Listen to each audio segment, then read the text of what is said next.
Hola, feliz sábado, queridos amigos y hermanos que nos están viendo de diferentes puntos del país y también del mundo. Hoy vamos a tratar un tema muy importante con respecto al santuario, ¿sí? ¿Qué está haciendo Cristo en su santuario? Fue solicitado este tema, ¿sí? Nos contactaron por mensaje privado del Facebook y también los insto a que si hay algún tema que quieran que tratemos también nos puedan escribir. No hay ningún tipo de drama en ese sentido y lo vamos a tratar. Entonces, en este caso nos tocó tratar el tema del santuario. Pero ¿qué tiene que ver con el tema de la preparación de la iglesia remanente en el tiempo del fin? Bueno, tiene mucho, pero mucho que ver, lo vamos a ver a lo largo de las diapositivas, ¿sí? A lo largo del tema que voy a tratar. Así que vamos a pasar a la siguiente diapositiva, ¿sí? Allí en la imagen vemos a Cristo que está intercediendo por nosotros en uno de los mobiliarios que vamos a ver, ¿sí? Vamos a explicar, a ver qué es lo que hace Cristo allí. Pero en Hebreos 7:25 se nos habla de que por lo cual Él también es poderoso para salvar para siempre a los que por medio de Él se acercan a Dios, puesto que vive perpetuamente para interceder por ellos. Fíjense que ahí habla de Él, por medio de Él se acercan a Dios, ¿sí? Puesto que vive perpetuamente para interceder por ellos. ¿Por qué recalco esto? Él, ¿quién es? Él es Jesucristo.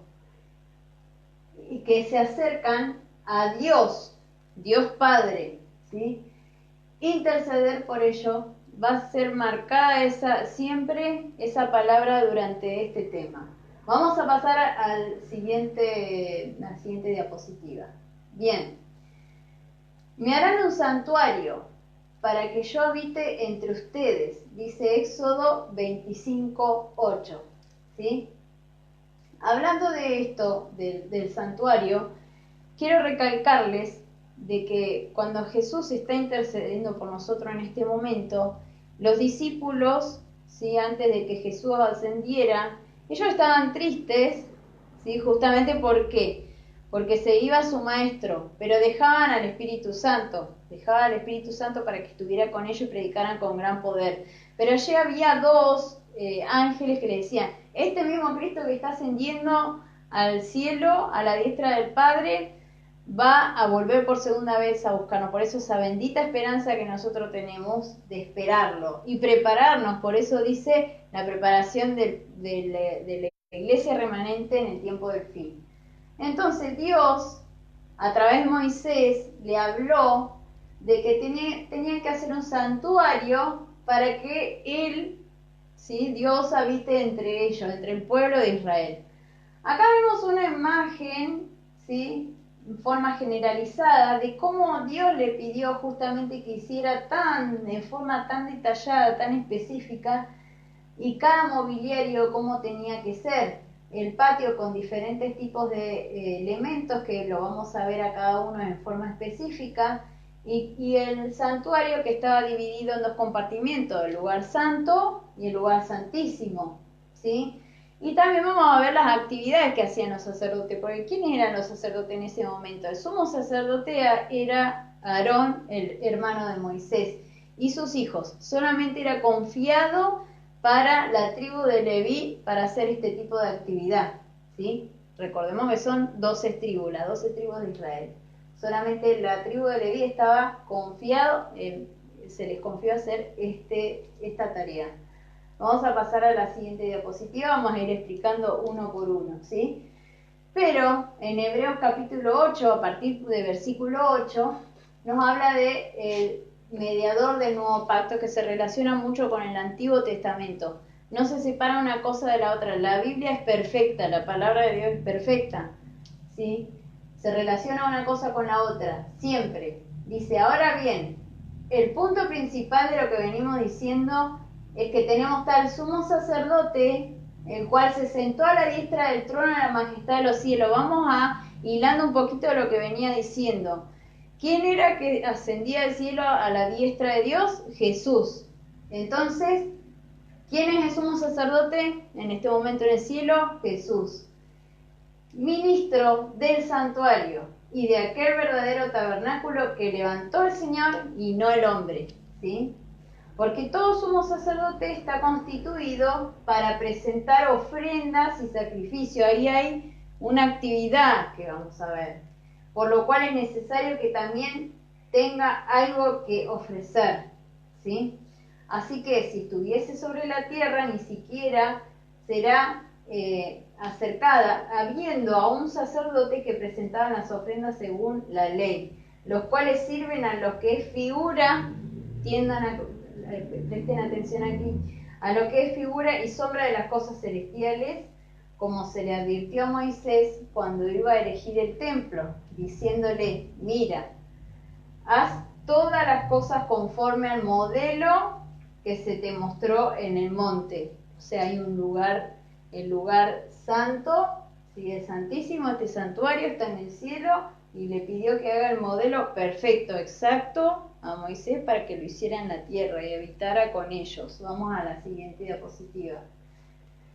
El santuario simboliza, y lo que yo les voy a pedir es que vayan anotando lo que se nos está proyectando acá, para que vayan estudiando en sus casas este tema, porque es importante. El santuario simboliza la morada de Cristo en nosotros. Mateo 1:23, Juan 1 del 1 al 14. Mateo 1:23 relata de cuando María, madre de Jesús, concibió a Jesús y le dijo que le pusieran por nombre Emmanuel, que significa Dios con nosotros. Entonces de allí viene la palabra morada de Cristo en nosotros. Recalco, vuelvan a pedir esta diapositiva para poder estudiar, ¿sí? en mensaje privado. En segundo lugar, su sacrificio en lugar de nosotros, ¿sí? Isaías 53, del 4 al 7, allí se relata justamente el sacrificio de Cristo. Isaías en forma profética lo relata. Hebreos 13, del 10 al 12, Efesios del 1, del 3 al 7, Primera de Pedro 1, del 18 al 19. Y en tercer lugar, su obra intercesora a favor de nosotros, ¿sí? Vamos a la siguiente diapositiva. Bien, réplica exacta del modelo, como decíamos en Hebreos capítulo 8, ¿sí? ¿Cómo lo relacionamos con el Antiguo Testamento? Ahí está, Éxodo 25:9. El santuario y todo el mobiliario, lo que vamos a ver, deberán ser una réplica exacta del modelo que yo te mostraré. Y en Éxodo 29:43, mi gloriosa presencia santificará ese lugar. Fíjense qué importante que es la gloria de Dios, estar delante de la gloria de Dios. Ni siquiera el sumo sacerdote podía ver su rostro, porque si lo veía se moría. Era tan santa, tan gloriosa, que tenía que estar presente continuamente. Vamos a la siguiente diapositiva. Bien, si recuerdan, cuando nosotros vimos en forma general que estaba el patio, ¿sí? Con dos mobiliarios, y después entrábamos al santuario. Acá cuando entramos al patio tenemos el altar de sacrificio, ¿sí? ¿Qué hacían los sacerdotes en ese momento? Recibía a cada uno de los hijos de Israel con un corderito sin defecto para ser sacrificado, ¿sí? Degollado, ¿sí? En representación de expiar esos pecados y ser acepto delante de Dios. Entonces vamos a pasar a la siguiente diapositiva. Cómo vemos que específicamente cómo le pidió Dios que lo tengan que hacer, ¿sí? Fíjense en Éxodo 28:43, que también es llamado el altar del holocausto. Fue hecho de madera y bronce y está ubicado en el atrio, en el patio exterior, ¿sí? Representa la sangre de los animales que allí se derrama y la expiación del pecado por medio del sacrificio de Cristo en la cruz, ¿sí? El cordero era sacrificado. Jesús, por profecía, tenía que morir por nosotros. ¿Cómo relacionamos esto? Cuando Juan en el capítulo 2 habla, he aquí el cordero que quita el pecado del mundo. Fíjense que esto es tan perfecta la palabra de Dios que se relaciona el Antiguo Testamento con el Nuevo Testamento. Vamos a la siguiente diapositiva. Bien, la fuente o el lavacro, el segundo mobiliario que hacía allí el sumo sacerdote Aarón en este caso, lavaba sus manos, lavaba sus pies, que vamos a pasar a la siguiente diapositiva, ¿sí? En representación de ¿qué? De la limpieza espiritual por nuestros pecados, ¿sí? ¿Mediante qué? Mediante la fe en la sangre de Cristo. Y allí tienen que en Hechos 22, 16, 1 Corintios 6, 11, Efesios 5, 26, Apocalipsis 7, 14, cada uno de esos versículos aclara de que representa esta limpieza espiritual. Pero también representa el bautismo por inmersión que Jesús dio como ejemplo. Jesús no necesitaba ser bautizado, pero sin embargo le pidió a Juan que tenía que ser bautizado como ejemplo, nos dejó como ejemplo a nosotros para que tengamos que hacer lo mismo. ¿Sí? Morir al viejo yo, al pasado y vivir una vida nueva en Cristo. ¿Sí? Vamos a pasar a la siguiente diapositiva. Terminamos de pasar del patio, vamos a entrar, ¿sí? Al lugar santo. ¿Qué encontramos en el lugar santo? Del lado del norte del lugar santo encontramos la mesa de los panes. Allí había 12 panes, ¿sí? Vemos al sacerdote allí colocando 12 panes. ¿Qué es lo que hacían? Que cada sábado ellos agarraban y renovaban, ¿sí? Ese alimento. Vamos a pasar la explicación para que se pueda ver, ¿sí? Allí está la aclaración de que está en el norte y sobre ella se colocaba los panes que renovaban cada sábado y comían en el lugar santo. Los panes representan, ¿qué representa? A Jesús, el pan de vida que descendió del cielo, ¿sí? Eso lo podemos encontrar en Juan 6, del 32 al 35. Vamos a la siguiente diapositiva. El candelabro, fíjense que no le pidió Dios, no se sabe bien de forma específica la medida, pero que tiene su base y sus 7 brazos, ¿sí? Pero vamos a ver qué es lo que hacía Aarón, el sumo sacerdote. ¿Sí? Allí aclara la Biblia cómo era, fue hecho de oro puro, ¿sí? Estaba al lado del sur, en este caso, del lugar santo. Entonces, ¿qué significa en este mobiliario donde tiene un eje principal y le salían las ramas o los brazos, ¿sí? Que estaban decorados?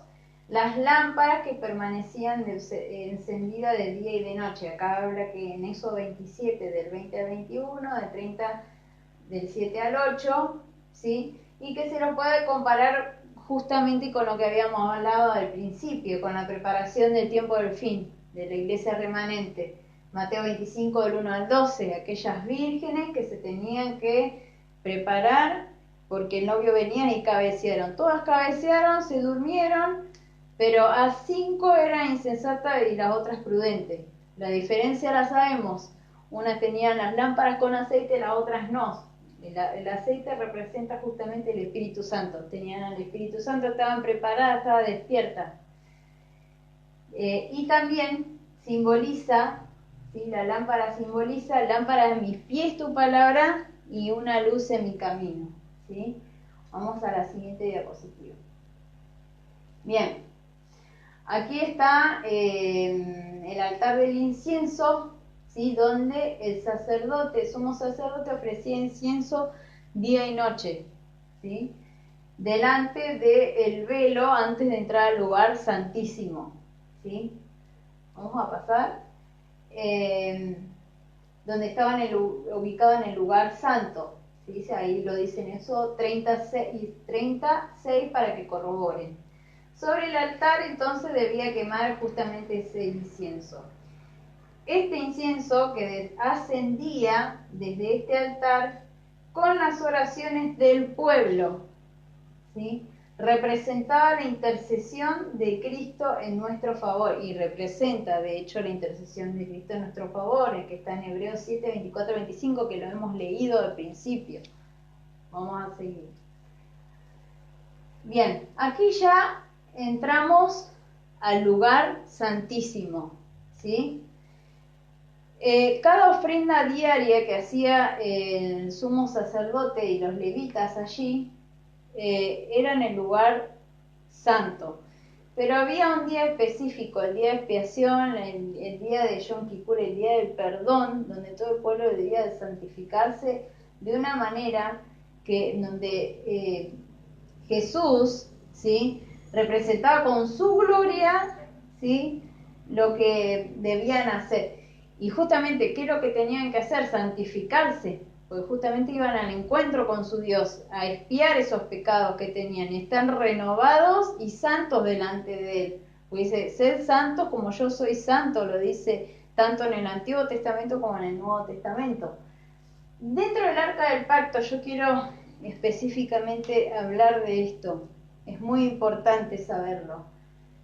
Allí había querubines, ¿sí? Y dentro del Arca del Pacto estaba la tabla de los 10 mandamientos, ¿sí?, que no fueron abolidos y que siguen en forma eterna, ¿sí?, perpetua, que es el mismo carácter de Dios, estaba allí. También estaba el maná, ¿sí?, que representa a Jesús, ¿sí?, el cuerpo de Jesús. Y también estaba la vara de Aarón reverdecida, ¿sí?, que antes, ¿cómo estaba? La vara de Aarón estaba seca. Cuando lo pusieron en el Arca del Pacto, reverdeció. Esto significa mucho con el tema que hemos visto anteriormente sobre la inmortalidad del alma. Ojo con esto, solamente inmortal es Dios. Nosotros los hombres somos mortales, hombres y mujeres mortales, ¿sí? Fuera de ello, esas teorías ya las hemos hablado, que eso son cosas que no existen. Entonces, allí lo que yo les estaba explicando está específicamente hablado. También llamada el arca de testimonio, ¿sí? Eso está en Éxodo 26:32. Era el único mueble dentro del lugar santísimo, era el único. Tenía una cubierta de oro por dentro y por fuera, ¿sí? Dentro del arca estaban entonces las tablas de piedra con los 10 mandamientos, ¿sí?, el propiciatorio, el símbolo de la misericordia que representa el carácter de Dios y su trato con la humanidad, perfecta justicia, perfecta misericordia, ¿sí? En Romanos 7:12 habla, así que la ley es santa y el mandamiento es santo, justo y bueno, ¿sí? Vamos a la siguiente diapositiva.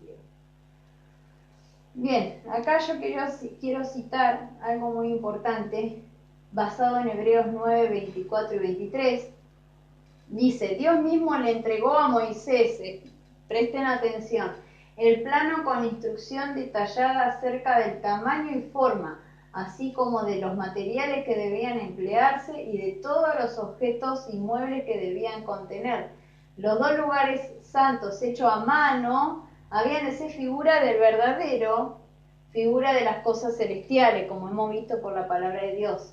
Es decir, una representación en miniatura del templo celestial donde Cristo, nuestro gran sumo sacerdote, después de ofrecer su vida como sacrificio, habría de interceder en favor de los pecadores. Dios presentó ante Moisés en el monte una visión del santuario celestial y le ordenó que hiciera todas las cosas de acuerdo con el modelo que se le había mostrado. Es lo que le venimos diciendo, lo que dicen patriarcas y profetas, la profeta del Señor, el linaje de White. Vamos a pasar a la siguiente diapositiva. ¿En qué consistía el servicio diario? ¿Sí? Eso lo pueden encontrar en Éxodo 29, 38, 42. Yo lo expliqué, qué es lo que tenían que hacer cada uno de los hijos de Israel para poder expiar sus pecados. En ofrecer corderos en representación a que Cristo moría en la cruz por nosotros por su plan de redención. Vuelve a recalcar lo mismo, ¿sí? Vamos a pasar a la siguiente.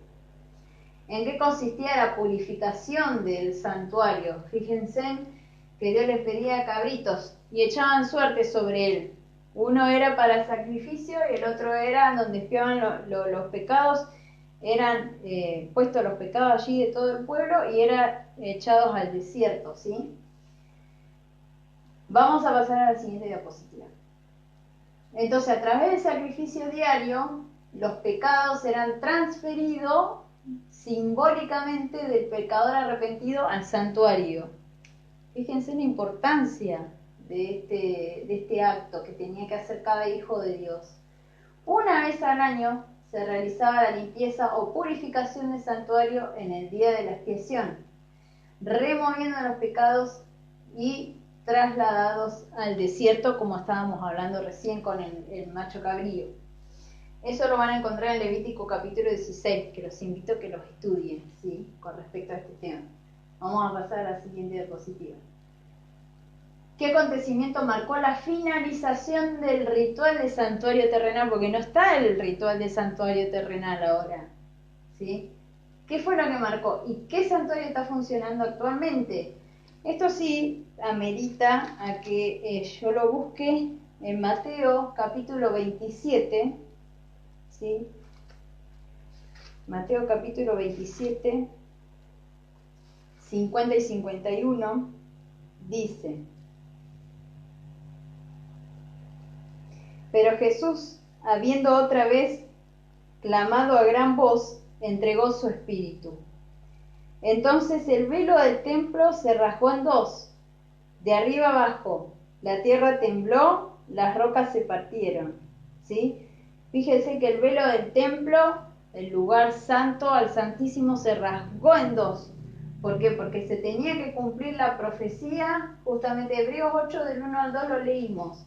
Se tenía que cumplir justamente esta profecía del sacrificio del Cordero, Jesucristo. Dijimos que es el mismo Cordero que quita el pecado del mundo. Entonces, al morir allí se cumplió la profecía de que justamente este ritual del santuario terrenal ya no existe, ¿sí? Que el Cristo mismo es el Cordero que quita el pecado del mundo. Vamos a pasar a la siguiente.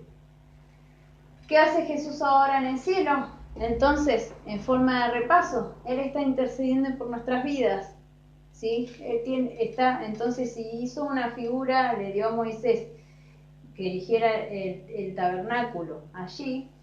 Bueno, aquí claramente vemos que en el cielo Jesús está intercediendo por nosotros, ¿sí? Vamos a pasar a la siguiente. Entonces, del santuario celestial quiero aclarar tres cosas, tres funciones que tiene Cristo en este momento. Cristo es mediador. El único camino al Padre, pueden verlo en 1 de Timoteo 2:5, aparte de Cristo, nadie puede mediar entre Dios y el ser humano. Desde el santuario vive siempre para interceder por nosotros. Vuelve a repetir, esta función es la garantía de nuestras oraciones. Fíjense en lo importante las oraciones que nosotros hacemos. Pues todo lo que pidiere al Padre en mi nombre, Él los dará. Eso está en Juan 16:23. Entonces, la función del mediador. Siguiente. La otra función que tiene Jesucristo es, vamos a la siguiente, de sumo sacerdote. Nuestro sumo sacerdote para expiar los pecados del pueblo. Tal como tal, ¿sí? Se compadece por nuestras debilidades y nos socorre ante ellas. Es el ministro del santuario celestial, lo vuelvo a repetir. Esta es una prerrogativa exclusiva de Cristo, solamente exclusiva de Cristo. Él es nuestro abogado defensor, ¿sí? Porque también tenemos nuestro acusador, que ¿quién es? Satanás. Satanás va a estar constantemente recordándonos porque hiciste esto malo, hiciste lo otro, hiciste esto y esto y lo otro. En cambio, Cristo va a estar a nuestro lado diciendo, no, yo morí por ti, ¿sí? Él murió por mí. Y yo lo voy a defender ante el Padre porque por precio fuimos comprados, lo dice la palabra de Dios. Esa es la bendita esperanza que tenemos, porque Él es nuestro abogado, intercesor, Él nos defiende, ¿sí? Ante esas acusaciones que nos hace Satanás. Acordémonos que Cristo, tenemos esa seguridad de que Cristo, Él está defendiéndonos. Es nuestro representante. ¿Y qué representante tenemos? El santuario no solo era el lugar del perdón, sino también de un juicio. Este tema ya lo hemos tratado, el tema del juicio. ¿Cómo se realiza un juicio en el santuario? Necesitamos a alguien que nos defienda. Ese defensor es Cristo. En este momento Él está abogando en nuestro favor. Esto lo pueden corroborar en 1 Juan 2:1. ¿sí? Vamos a la siguiente diapositiva. ¿Cómo puede ser que Cristo, al ser abogado, sea a la vez juez? Alguien delante de alguien vamos a ser juzgados. Cristo mismo es nuestro juez. Desde el santuario Jesús dará la sentencia final contra este mundo, por eso la preparación del tiempo del fin. Él va a dar una sentencia final contra este mundo, contra los impíos y contra aquellos que tratamos, como quien dice, de seguir a Cristo donde quiera que va. Eso lo pueden ver en Apocalipsis 15:8 y 16:1. De allí saldrá a destruir a los que destruyen la tierra, ¿sí? A los impíos.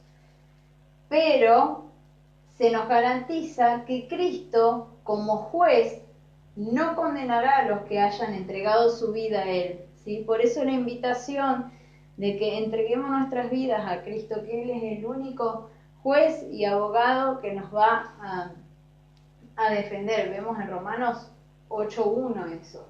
Vamos a seguir. Bien, antes de explicar este tema, ¿con qué nos va a juzgar este juez Cristo? A través de los 10 mandamientos, ¿sí? A través de su carácter, de su propio carácter, ¿sí? Profecías. Esto lo vamos a ver más específicamente en otro momento, pero yo voy a hacer como una pincelada, ¿sí? De la profecía de Daniel de los 2300 días o años, ¿sí? Que habla, bueno, específicamente de una purificación del santuario que se habla que fue en 1844, donde Cristo pasa del lugar santo al lugar santísimo. Pero no se asusten con de que estemos poniendo fechas ni nada, sino que esto realmente con estudio de la palabra de Dios se llega a que en esa fecha pasó del lugar santo al santísimo y hubo una purificación del santuario. Eso lo vamos a ver específicamente en otro tema, ¿sí? Vamos a pasar a la siguiente diapositiva. Cuando todo esté listo, Cristo dirá, consumado es, como vimos, ¿sí? Cuando Él murió por nosotros, consumado es, que rasgó el velo por la mitad y se terminó, cesó esas ofrendas diarias del santuario terrenal. Lo mismo va a decir cuando Él esté allá, Él está allá en este momento, intercediendo por nosotros, ¿sí? Cuando diga consumado es, Él va a ejecutar ese juicio y dice, hace una pregunta en Apocalipsis, ¿y quién podrá estar en pie? ¿Qué representa esto? La segunda venida de Cristo. Él dice, ya está, esto no da para más, ya está, cada caso resuelto, voy a ir a buscar a mi pueblo, ¿sí? Ese pueblo remanente que me es fiel. Vamos a pasar a la siguiente. ¿Cómo debe ser el pueblo remanente de Dios que lo espera? Esto es muy importante, vamos a hacerlo de forma resumida. Vamos a seguir con la siguiente diapositiva. El estilo de vida que tenemos que llevar adelante, ¿sí? El pueblo de Dios debe mantenerse puro, ¿sí? Puro en todos los sentidos, ¿sí? Vivimos en un mundo que se opone a la justicia. ¿Se opone a la justicia o no? Se opone a la justicia y a la pureza de carácter, ¿sí? Y especialmente a la acción de crecer en gracia. Entonces, hacia donde quiera que se mire, se ve contaminación y corrupción, deformidad y pecado, o no se ve todo eso, ¿sí? ¿Cuánta diferencia hay entre todo esto y la obra que se debe cumplir en nosotros justamente antes de recibir el don de la inmortalidad? Acuérdense que nosotros somos mortales. Fíjense en cuántas condiciones tenemos que tener para llegar a esa. En estos últimos días, los elegidos de Dios deben mantenerse sin mancha en medio de la corrupción, ¿sí?, que hay alrededor de ellos. O sea, que hay en este mundo. Debemos apartarnos, ¿sí? ¿Por qué? Porque nos vamos a encontrar con Dios que es santo, ¿sí? Es el único. Si se ha de realizar esta obra, necesita comenzarse de inmediato, urgente, inteligentemente y con fervor. El Espíritu de Dios debe tener un control perfecto e influir sobre cada acción que nosotros tengamos que hacer. Vamos a la siguiente diapositiva. Una reforma de salud. Esto es importante.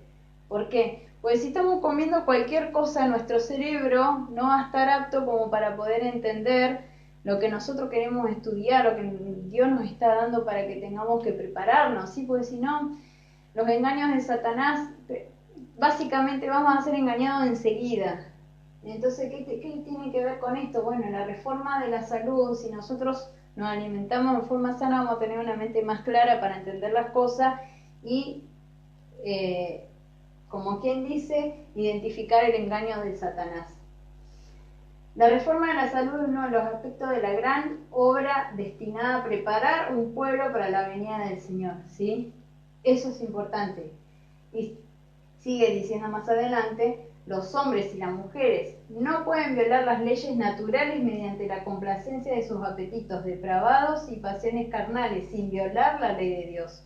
Por eso Él ha permitido que brille sobre nosotros la reforma de la salud, para que podamos comprender, como recién dije, la pecaminosidad de quebrantar las leyes que Él mismo ha establecido en nuestro propio ser. ¿Sí? Estamos atentando contra el carácter de Dios. Vamos a la siguiente diapositiva.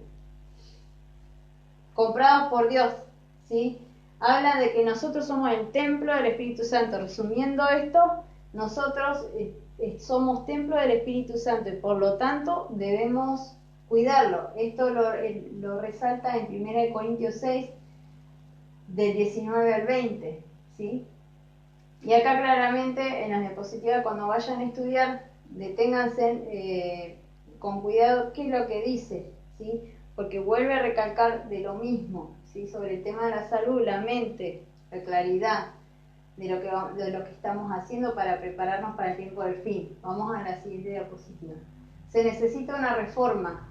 Un pueblo que pretende esperar la próxima venida de Cristo tendría que haber reformadores más grandes. La reforma pro salud debe realizarse en nuestro pueblo, una obra que todavía no se ha llevado a cabo. Hay quienes debieran estar despiertos al peligro del consumo de carne, que todavía continúan comiendo, ¿sí? Consumiendo, con lo cual ponen en peligro su salud física, mental, espiritual. Muchos que ahora están solo convertidos a medias a la cuestión del consumo de carne, se apartarán del pueblo de Dios y ya no andarán más con él, ¿sí? Hay que hilar específicamente, porque esto da para hablar mucho, pero al consumir carne en el estómago dura por lo menos 5 horas para digerirse, y bueno, las verduras con solo 1 hora ya está. Bueno, acá vamos a ver un video, ¿sí? Específicamente de lo que hemos estado hablando en forma resumida, ¿sí? Yo lo voy a ir explicando. Aquí es el templo de Salomón también, porque Dios le pidió a Salomón que construyera el templo, ¿sí? Donde allí se abre y se ven los compartimientos, ¿sí? Que también habíamos visto en el santuario que le pidió Dios a Moisés, ¿sí? Salomón también tuvo que obedecer a ese llamado, ¿sí? Allí vemos también que está el patio, ¿sí? Justamente está el lavacro, donde lavaban sus manos y sus pies después de hacer un sacrificio. Allí está el lugar santo y santísimo. Acá es lo que estábamos explicando justamente durante toda esta charla, ¿sí? Como era en forma general, ¿sí? La entrada, y fíjense qué perfecto lo que Dios le pidió que hiciera a Moisés. Allí, bueno, hace una representación de cómo ingresaba el sacerdote, ¿sí? Encontrar el altar del incienso, donde se hace el sacrificio, ¿sí? Donde allí llevaba cada uno del pueblo de Israel. Ahí van a ver los corderitos, justamente, que son los que se echaban suertes, ¿sí? Uno ahí donde representa justamente Cordero, a Cristo que quita el pecado del mundo. Y bueno, se hacía esa ofrenda, cada uno de los hijos de Dios hacía esa ofrenda. Bien, entonces después de continuar con eso, pasaban al lavacro a lavarse las manos, ¿sí? Que justamente en forma De repaso, ¿sí? Ahí está lavando sus manos, simboliza la limpieza del pecado mediante la fe de Cristo, ¿sí? Y también el bautismo, fíjese, por inmersión, no es otro bautismo, no es de aspersión, sino de inmersión. Acá entra al lugar santo, fíjense, ahí están los mobiliarios que nosotros estábamos hablando.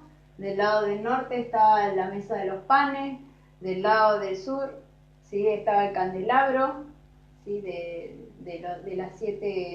los 7 brazos, ¿sí? Donde permanecían constantemente encendidos, ¿sí? Yo soy la luz del mundo, como dice Jesús, ¿no? Y ahora vemos, fíjense, cómo el sacerdote iba colocando los 12 panes donde consumía, iban renovando cada sábado, como veíamos, como estábamos explicando, ¿sí? Yo soy el pan de vida, dice. Bueno, y eso representa justamente la Santa Cena que nosotros tenemos que hacer para recordar hasta que Jesús venga, ¿sí? Donde el pan representa el cuerpo y el jugo de uva, la sangre de Cristo. Allí está el altar de incienso, donde decíamos que cada día y noche, el sumo sacerdote tenía que renovar y hacer esas oraciones, ¿sí? De cada uno de los hijos de Israel. Ahí se ve claramente el altar de incienso delante del lugar santísimo. Fíjense que ahí está el velo, donde habíamos explicado que se había rasgado en dos cuando Cristo murió en la cruz por nosotros, cumpliéndose la profecía. Y allí el sumo sacerdote entra al lugar santísimo, donde vemos el arca del testimonio, ¿sí? Dentro del arca del testimonio, repasando un poquito, está ¿sí? Los 10 mandamientos, el maná, ¿sí? Y ahí está claramente, y la vara de Aarón reverdecida, ¿sí? La vara de almendro, ¿sí? Allí donde representa el carácter de Cristo, la tabla de los 10 mandamientos, ¿sí? Ahí hace como un repaso de todas las actividades y las acciones que se hacían allí en el santuario, y que aún así, bueno, en la actualidad, cuando Cristo murió, eso ya cesó, y ahora Cristo, sí, que está sentado a la diestra de Dios, Él está intercediendo por nuestras vidas, ¿sí? Así que, bueno, ahí estamos viendo en forma general, un pantallazo general, ¿sí? De lo que hemos estado explicando. Espero, bueno, que esto se haya entendido, ¿sí? Si cortamos el video, vamos a ver la última diapositiva para un último llamado, ¿sí? Con el escape vamos a ver qué nos dice en la última, ¿sí? Bien, dice la pregunta: ¿tenemos nuestras lámparas preparadas como las vírgenes sensatas? Como había hablado en la parábola, ¿no? Prepárate para el encuentro con tu Dios. Cristo viene pronto. Entonces le hago un llamado. Si Cristo viene pronto a sentenciar, ya tiene los casos, uno no sabe la fecha, pero cuando los casos ya estén resueltos en el día del juicio, Cristo dice: consumado es, y Él se saca las vestiduras de sacerdote y se pone las vestiduras de Rey de Reyes y Señor de Señores, para buscar a su pueblo remanente que guarda los mandamientos de Dios y tiene el testimonio de Jesucristo. Si quieres ser parte de ello, les invito a que hoy mismo se entregue a Cristo y haga su voluntad. Que el Señor les bendiga y, bueno, que pasen un lindo día.